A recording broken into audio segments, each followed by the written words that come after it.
on, you can be fine through the Ignite. All right, so what do we got looking at the Masteries? Some of the summoners here. We'll figure that out as we get onto the map. But Clearlove's looking to keep this run going. Bjergsen, I'm saying, he has the advantage coming out of the mid lane, but Clearlove has definitely that 1v1 prowess I did not expect.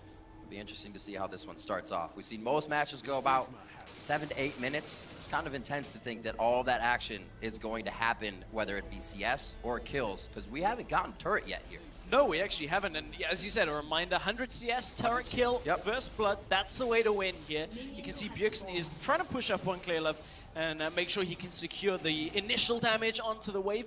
Clearlove has got AD to start when it comes to his itemization. He's got AP from his masteries and runes, and he's running Grasp of the Undying. So looking for sustain and the ability to push without having to run out of mana here. That's why you go AD on some of these AP champions, is that in the very early game, you can kind of equal the push from an AD champion and, you know, get that extra push by using your abilities. Yep. One thing that scares me about Malefic Visions is it's almost harder to get the CS if it gets too cluttered, if things get too scary. And Malefic Visions could actually start to cost you a little bit. However, Clearlove has not used that yet. Just going for silence. That double tap you can get off the middle of that ability. But you can see from the abilities from the extra AD that Clearlove has here, the ability to push. Bjergsen's had to pull back away from the minion wave because as this 7th minion dies, Clearlove gets level 2. Bjergsen equalizes it though, off that front wave, is able to get the timing of the level up and really just shuts Clearlove down. But look at how punished Clearlove is for mana. That mana? There's Grasp of the Undying for both, but Bjergsen says, I have the advantage here. I still don't want to miss minions, plus I get an extra one out of that. And we'll see how they continue to play it. Both Clearlove and Bjergsen have made their way to this point in the quarterfinals by kills within their 1v1 matches, so I expect to see that again. And if Clearlove can kill the first 3 melee minions here before Bjergsen, he'll hit level 3 and could look to use that Ignite. That would be a timing for Clearlove, but I don't think Bjergsen's going to let it go without evening it up himself. It actually looks like Bjergsen is ever so slightly ahead on it and will hit the level 3 first.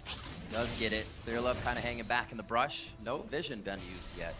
Bjergsen or either side, but they do get that 2-minute looking at the relics for themselves. Yeah, there we go. There is a third minion. I was wondering whether it avoided it, but it was tucked away behind the cannon creep for there. But Clearlove, you could see how punished he was for mana very early on in this game. That's the drawback of going AD. Your actual mana pool is lower, so you have to make those spells count. See what Bjergsen does. So he does any taunts here, tries to get in the head of Clearlove. Does not look like it's going to happen. Will he back, though? A few minions to wait for. Looks like he's just going to get the relic, refresh that magic. Mana, I should say, and get himself back to the lane. Still trying to go aggressive. He has the health advantage, but he'll have to be careful if that minion comes out from Clearlove. On the AD, it's going to do a little bit more damage, especially if you start stacking it, and that could really catch Bjergsen off guard. But it looks like the most of it is AP. He's already got 26 of that in the pocket.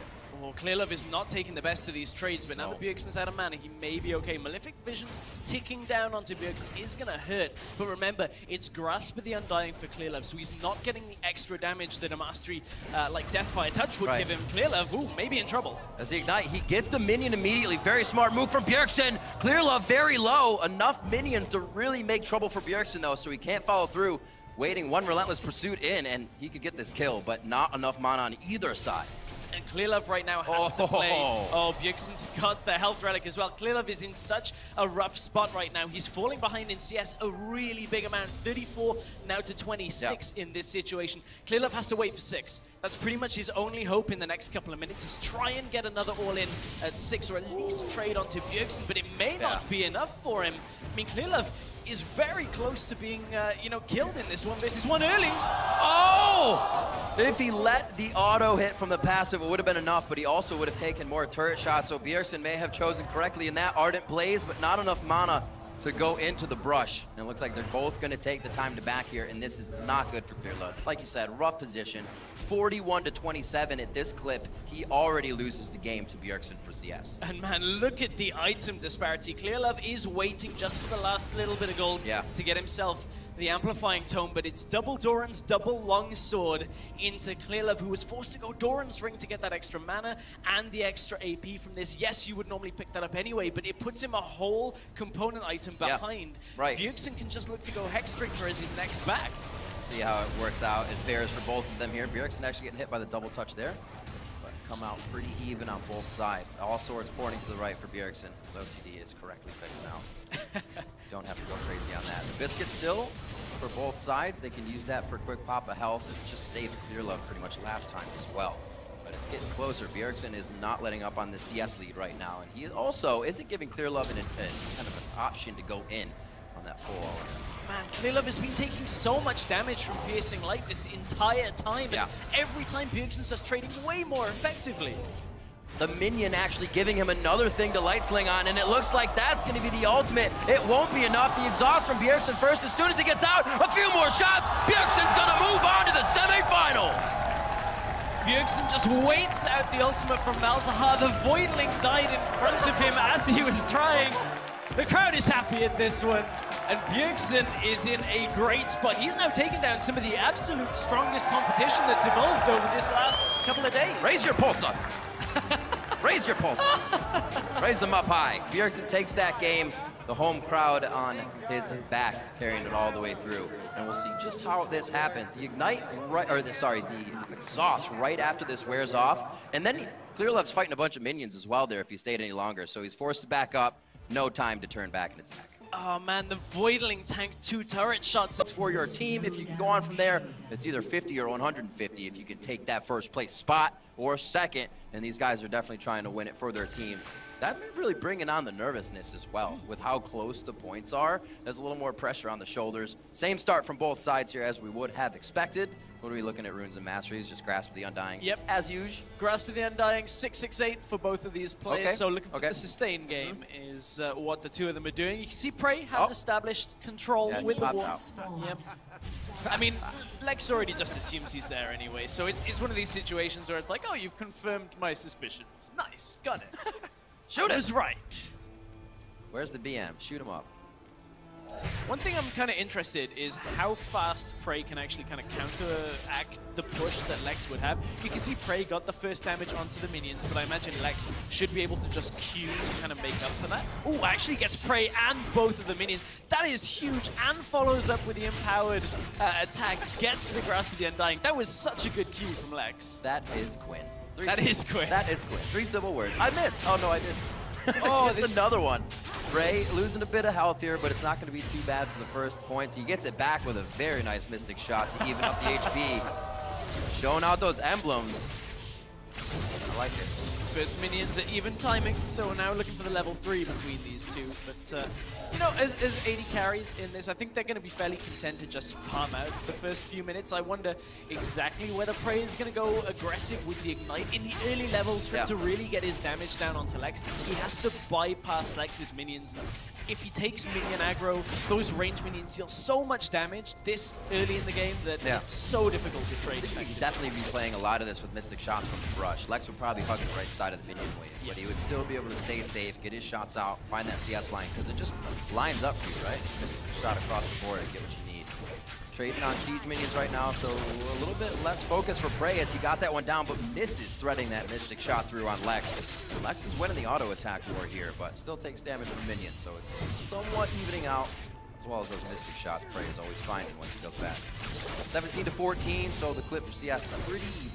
Yeah, but you can see Prey has managed to stop Lex from just getting a couple of CS from the first few waves. That denial of CS early on is actually pretty significant, especially in a matchup where you expect it is going to go later. Anytime you can make your opponent miss 2, maybe 3 CS from the wave, that is a big, big win. Gotta be feeling good then. Almost catching up here. These two should go into the turret. If Lex can't get him, he actually stops it from happening. Nicely done to take the fight there. Actually saves his minions, but he loses the health as he tries to go for the fight. And Lex needs to realize that this is what Prey is going to do, is every time that minion wave isn't there, that's when Prey goes in. Yeah. There's only so many times that Prey can actually land damage onto Lex that if Lex just plays this smarter and backs away, he will lose CS in exchange for not losing health, but Prey honestly is winning in both of those scenarios if that happens. Now Lex loses a big wave to tower as well. Man, that is such a big win here for Prey. You got to remember the towers do different damage as well on this map. So it's not going to be as easy for Lex to get back to this wave. It's already pushed out. Now he's got to go back and fight. You were talking about Prey's advantage once that minion wave is gone. It almost counters him when it's there. You get the Mystic shots, your Arcane Shift as well could be directed towards minions, you lose damage. So there's definitely a lot of focus he has on Lex once that minion wave somewhat clears up. Yeah, very frustrating to try and play Ezreal into a full minion wave, but as soon as it goes, all clear, and Prey is able to get the damage down. But you know, Lex is only 3 CS behind. I say only. That is actually not too bad considering he did lose a whole wave. Prey now in trouble, perhaps. A few shots. Can he stack another Harrier with Q? He cannot get Blinding Assault to match. The slow of Vault already wore off. And I'm thinking how this is going to work once these guys get their ultimate. Lex can always pop in the brush and come out and flatten these minions a little bit more, meaning they're going to push into the turret for Prey. Is that when he comes back, or does Prey get the True Shot Barrage that clears the necessary things? If Prey uses the True Shot Barrage on the minions, obviously it'll be a very clear win condition for him that he wants to get to 100. Yeah. The problem is it's such a big part of his damage that if he can somehow get it off in the combo, he may be able to take out Lex. Take into account Ignite is on Prey, so he will just have a little bit more kill potential if the barrier is not available on Lex, but that is still a game of we've seen barrier just kind of outplay Ignite so many times. Very, very close in that situation. Damage, traded back and forth. Six about to come up here. A Blinding Assault hits as well, but Prey should be able to pick up this minion. He does have a 10 CS lead now, though, so Lex definitely needs to keep an eye on that further. And that's all from Lex trying to trade into Prey, and Prey just saying, okay, I'll lose some health, but gain the CS, and Lex has been missing it at the same time, and it's a very clear objective from Prey, just to make sure he's not losing too much and getting the CS at the same time. So Lex right now is going to have to do something. He will be able to get back into lane pretty quickly. 6 versus 5 though here. That was going to be the Harrier stack. He didn't get the extra shot off. You're right, though. I was waiting for the True Shot Barrage to come through. That's all of Prey's mana at this point. He does have the Biscuit for a slight chunk. That Relic is up, and it's going to be Lex's because Valor comes out to help. Very nicely done. That actually helps him from dying. It helps Lex in the sense that he gets a little bit of health back, but look at what Prey managed to do. He pushed the wave into the turret, forced Lex not to auto-attack for a while. Lex had to move all the way around and then try and get a couple of last hits just with the end of his ultimate, but Prey right now is in such a commanding position. It's such a good spot for him to be in. Lex's first back was that Doran's Blade and the armor. Really, like, relying on the Harrier damage to be really what he needed, but puts the 2 longswords in there, realizing could be some finalizing kills if he had some extra damage earlier, and the serrated dirt coming up for Prey. And in an AD versus AD matchup, armor is actually very efficient because not only does it reduce the damage that you're going to take from basic attacks, but also against the abilities. The thing is, Ezreal does have a little bit of AP scaling. It's only a tiny amount, so you would never want to itemize magic resist against him, but he's just one of the champions that it's ever so slightly less efficient on. The likes of Illusion, you basically just reduce the damage from everything in his kit. Unless you have the old Groomblade Ezreal. Oh, I don't want that back. No. I don't want it. Nope.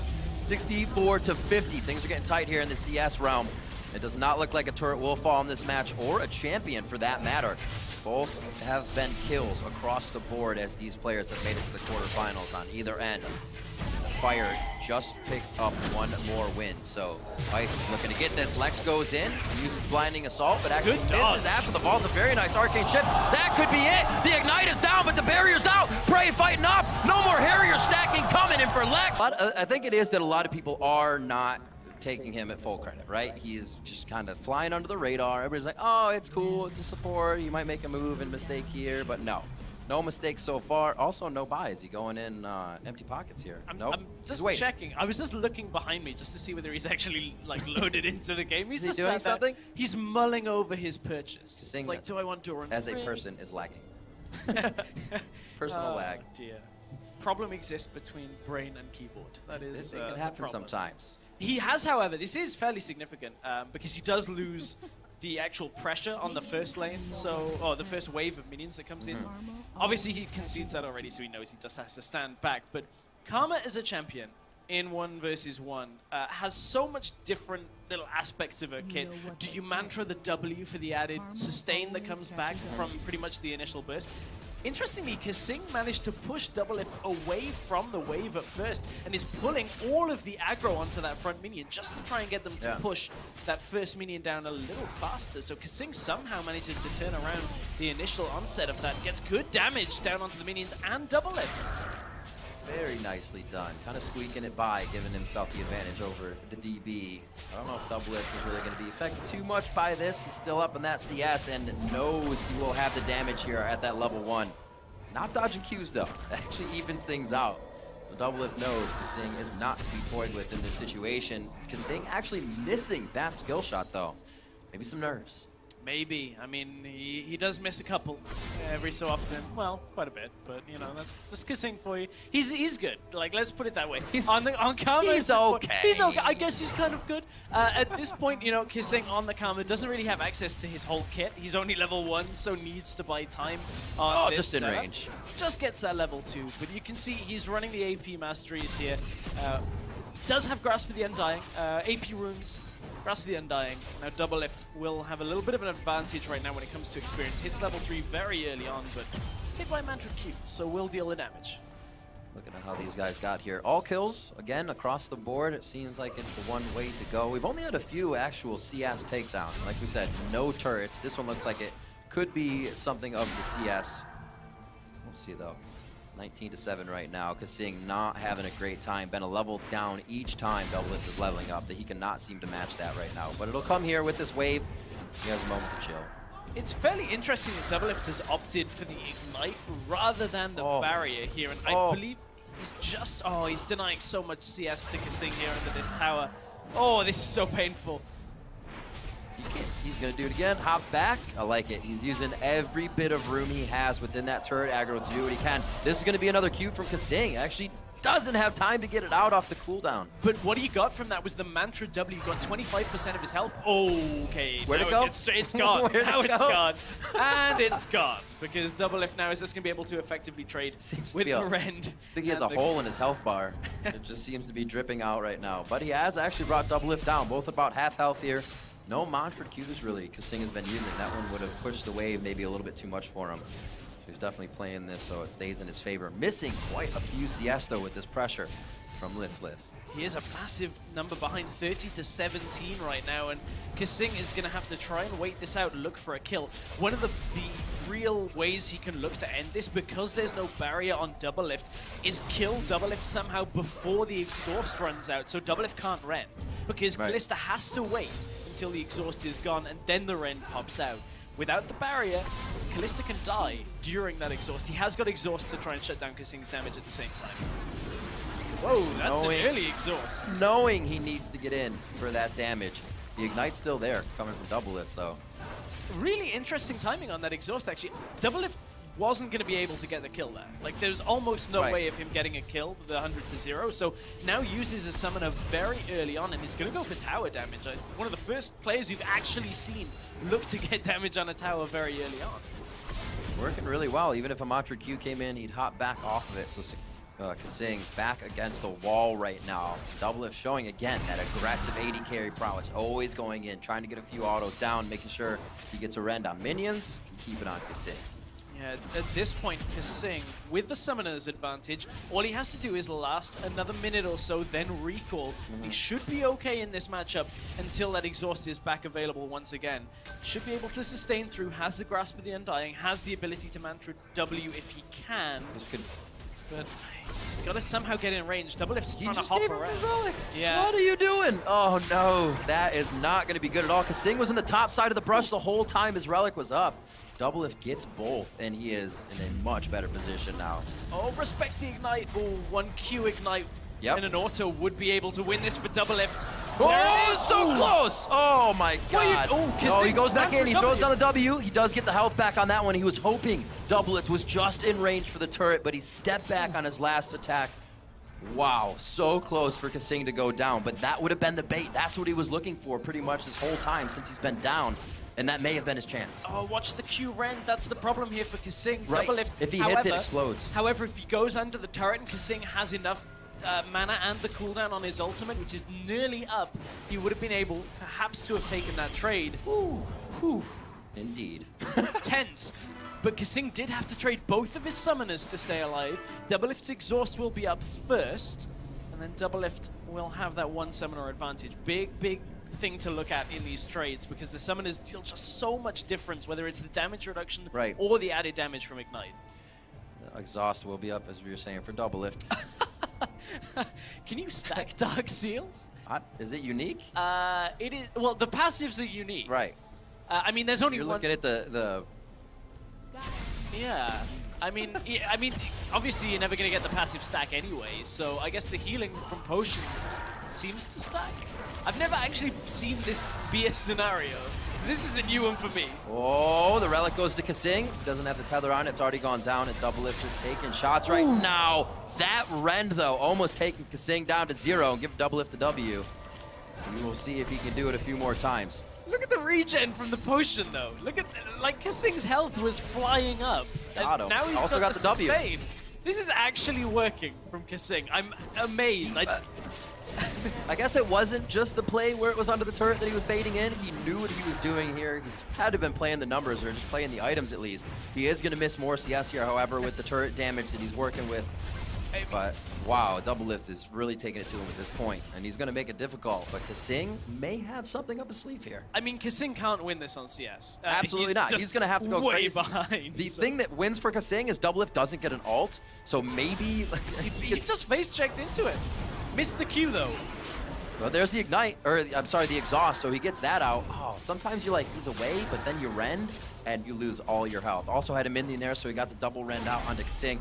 Tries to go back in, misses that, and has to bounce backwards. This could be what Kasing wanted, but as you said before, Stress, no summoners for Kasing after that last battle. These are actually half-decent trades for Kasing right They now. are. He's trading health very effectively against Doublelift. And the fact that Kasing is not going for CS means that trading his health, which he can regen very easily against Doublelift, is what could potentially win him the game here if he gets the right kind of engage. Ignite is due up in about 30 seconds from Kasing, and that's going to be the point where he has to go. If Doublelift recalls between now and then, which he is free to do because of the CS lead, Doublelift should be fine in this game.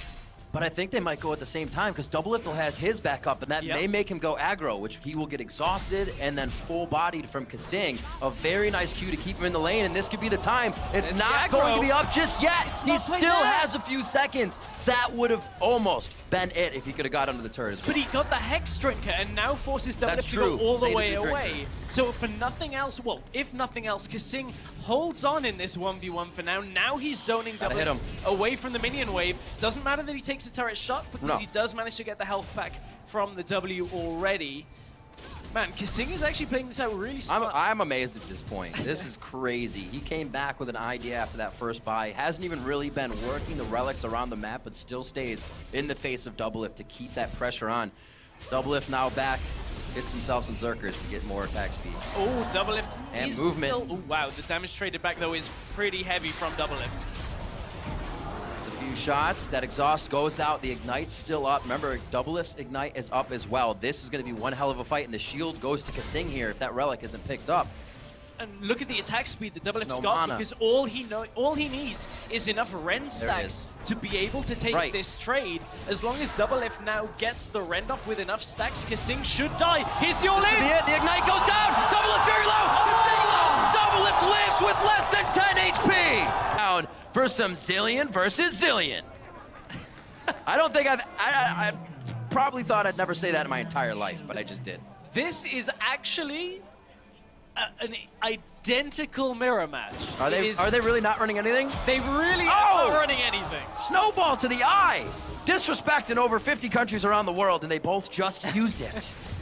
Absolutely incredible. Literally the only thing not mirrored between these two is one of them has their flash on D and the other has it on F. That actually is the only difference between who has flash on D? Froggen has flash on D. Froggen's gonna win. Yeah? I'm sorry.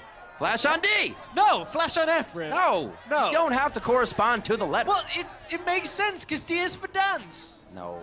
See, F is next to your ultimate, and you're doing damage, so you also press R real quick, right? Right up and down. Boom, there you go. It's like straight line. Quickest way, right? All right, glad we got that done. I'm not sold, but I like the fact that, you know, as we get into this... We'll talk about it later. I have a pamphlet on Flash D. I was going to say, there's such crucial damage going on in the early onset. That's where I was going, Riv. I was like, this one, I think we're going to get a level 2 kill here. Hey! Looks like they got big donut clocks on the back. All right. Oh dear. I hope everybody bought a blanket in the outdoor arena right here because we're gonna be here for a while on this 1 versus 1. Do you see how many bombs they're spamming or how much they're speeding themselves up? Actually, the next level is they haven't even leveled an ability. Neither of them have taken any ability. Look at all these bombs! In this matchup. That is next level. Not leveling is next level. There you go. You heard it here first. That's pretty deep. That's profound, yeah, Riff. It's all right. It's some refusionism. That was some BM right there. You guys saw that auto. Look at the APM though. We saw the keyboard hands. Yeah. Like just spamming away. This is like some StarCraft status. They're moving at like 150. Yeah, they're actually going so fast you just can't see it. Nope, absolutely not. Level 3 at the same time. And they can speed themselves up with time, so it'll go even faster here. And they will when they level it, which it will be level 6 if they want access to their ultimate. I've actually never seen a Zillion Dosi though either. It looks pretty, a little boring, but they are, whoa! Whew, got that. Froggen with a huge advantage! We'll see if he gets it anytime soon! It looks like it'll probably be another 15 minutes! That seems about right. You're damn right, Riv. You're damn right it's going to be about 15 minutes. Oh, but at this point, word. 20 CS. Aphromoo is out-farming Froggen right now. Oh, you see him push him out there? That was aggressive. He's just advancing on him, like, you know, fluffing his feathers, trying to, like... Once they see the white of each other's eyes, they have to attack. Oh, the emblem BM. That's all right. That's all right, Those Froggen. aren't mirrored. Like, that's another thing we have found that is not a mirror in this matchup. That's true. That's true. We're looking for the differences. What is different on the screen? So what do they do next? Because that's kind of what we're waiting for. I'm gonna guess an auto from Aphromoo. Got it. There it is. That's a high-level prediction. I was within like 0.5 seconds. That was good. Like if I could predict that well, I think you know, it would be good. We actually may have had a better bracket if my predictions had been so right. But no, I think we're good. We're good. Okay, you just got to reach into the deep corners of your mind and come up with this stuff. Hopefully you don't get lost on the way there. That's the extra wisdom. Sometimes I do. You know, another year on, more wisdom. You know, That's right. They're just much better at these predictions. Absolutely. Let's see what they have. Nobody's even used their snowball once again. They haven't gathered enough snow off the ground just yet to rethrow. Aphromoo has been doing more damage to Froggen, but I actually think Froggen's taken more damage from minions than he has Aphromoo throughout the situation from auto-attacking Afro. Yeah. And that is Afromoo's way to win. He allows Froggen to attack him, the minions kill Froggen, Froggen goes 1v1 and wins. Oh, look at this. Or Afro goes. Look at the courtesy. Afromoo's just like, take your health relic. I will let you pass. So what I actually want to see is once they get to like 95 99? CS, okay, they level everything they can and they just go as hard as they can and then see who's better off in that situation. What I'm looking for is they both get to 99 and have a gentleman's agreement to just race the last CS. So you start in base and then it's like 3, 2, 1, go! And whoever gets that CS fly out wins. of lane. Yeah, it's great. At that point, one of them levels W and the other doesn't, and it's like, ha, I cheesed you right at the end. Got it. I'm pretty sure if they're gonna race, they'd both level their speed up steroid. It depends on whether you want to be, you know, gentlemanly in your conduct of still not leveling anything. Whoa, Afro 6, Froggen, what are you slacking, man? You got the same amount of minions. He's also at half health right now. Very scary situation for Froggen. He could go down any second. I'm actually quite surprised at how big of a lead Aphromoo has just from farming at this point. Like as the support. Yeah, Froggen has missed a lot more CS than I feel like he should. I feel like CSing with a Zillion is kind of like CSing with a Nivea. It's like really weak, so you should, like you said, he should have that prowess to be able to get these minions in the mid lane. Because there only is a mid lane. Oh, he got it, okay. Whew. I mean, Afro has been this is the thing. Afro's been pushing it into tower, and I'll take this time. We have plenty of time to explain how the tower works on this version of Howling Abyss. 2 tower shots will kill a melee minion. Yes. 1 and an auto will kill a range. So you have to auto on the melees first, and then 1 auto follows. So it's, you know, it's very different to Summoner's Rift. It's caught a few people off guard, but they take to it quite quickly. That's why they are professionals and not leveling their skills up. Wow. Got the snowball coming up for Froggen in 2 seconds. I don't think he's going to use it. In the immortal words of John Bon Jovi, whoa, we're halfway there. Well, we're over halfway there. But at this point, I can't find anything more to go with. That would have been fantastic for Prey. It would have been. I was actually trying to go that way, but then it was like Prey, Pratt. No, I've got it. I lost it. Like, the pace of this game is so slow that I just wasn't firing on all cylinders on that one. Oh. Oh. Oh, look at him corral those minions. Oh, he stole it. Whoa. Oh, thief. Froggen's like an IndyCar. I feel like this is more like NASCAR than IndyCar at this point, because only one thing is happening. It's just like CS.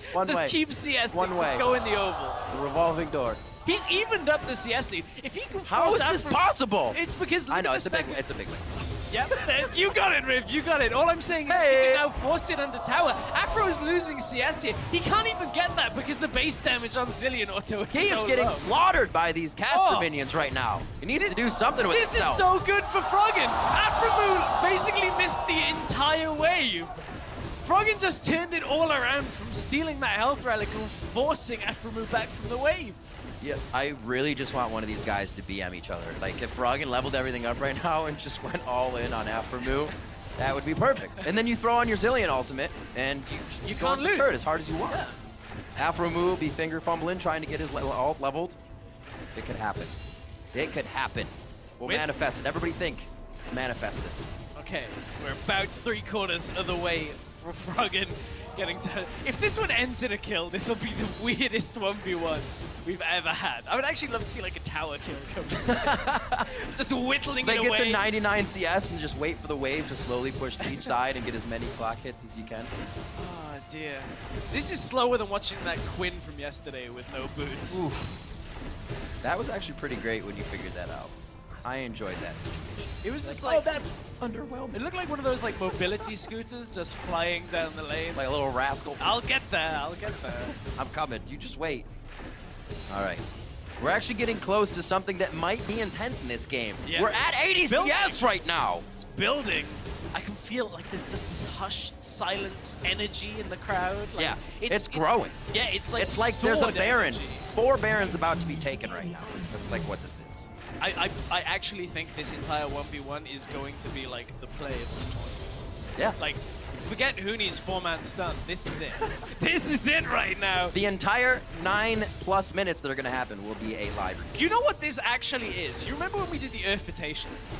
Absolutely. Initially, it was going to be the gentleman's game, very slow, methodical. This actually is what Nerf was going to be. And then it was Froggen that was one of the people that messed up the servers. Hammed it up. Into Earth. Threw some ham in that sucker. Yep, we can thank him for getting there. That goodness. It's very close. 91 CS for Froggen. Afromu super low right now. He is trying to auto Froggen a few times, but the minion may just kill him. I wonder, can the crowd like count this every time? 7 to go. Count it out, crowd. 6. Look at 6 of them. 5, 6 more minions. I thought he was going to get one, but he did not. Actually might die if he doesn't skill his ult here. He's got to be careful. We're at 5. He's going for the back line. We're at 5. Afromu taking shots. Froggen could easily have the kill here, but the gentleman's agreement stands true. They will not break the thread. 4 more for Froggen. Will he be able to do it? The crowd knows. Froggen knows. Afromu is down to 2 right now. This could be the win. Can you see us better? Froggen looks like he will be able to get the win. Slowly happening. He throws it out. Froggen clock blocks Afromu. That is the best 1v1 we have had the entire tournament long. Yes, you shake your head because you know that was disappointing. Here we go, slow motion replay. See, Afro should have skilled everything and just gone all in here. See right here, Froggen's like, oh my god. CS win. Got it. Although it tells you Afromu is a very, well-mannered, super patient. Like,